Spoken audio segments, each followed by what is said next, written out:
menjelaskan tentang proses penjernihan air. Terlebih dahulu kita harus mengetahui mengenai sifat-sifat yang dimiliki oleh koloid. Adapun sifat-sifat tersebut diantaranya, yang pertama adalah sifat optik.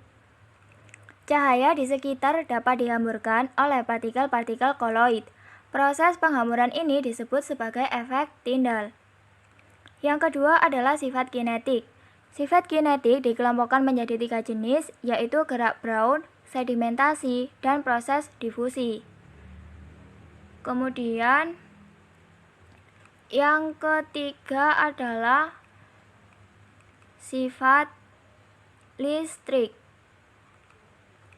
Terdapat kandungan listrik dikarenakan memiliki muatan yang terletak di permukaan sebagai akibat dari ionisasi atau penyerapan muatan.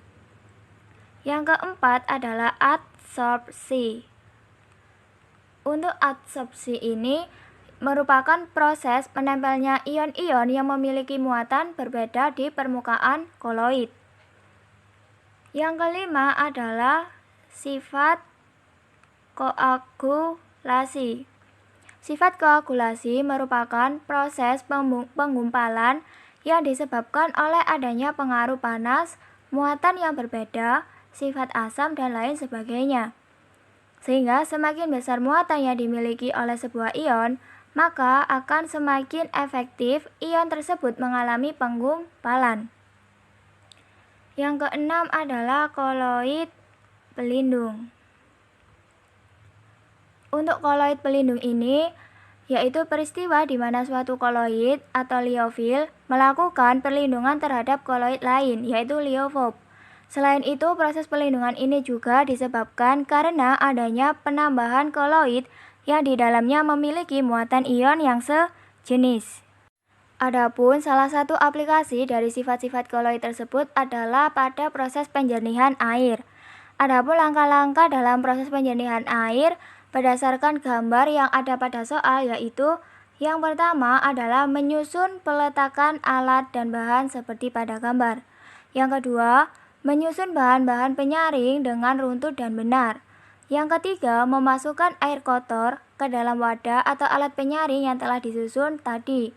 Yang keempat, 3 bahan penyaring yang berawal dari pasir, kemudian kerikil, dan batu atau kerakal memiliki peran untuk melakukan penyaringan berlapis terhadap kotoran yang berukuran besar seperti daun, hewan, maupun lumut.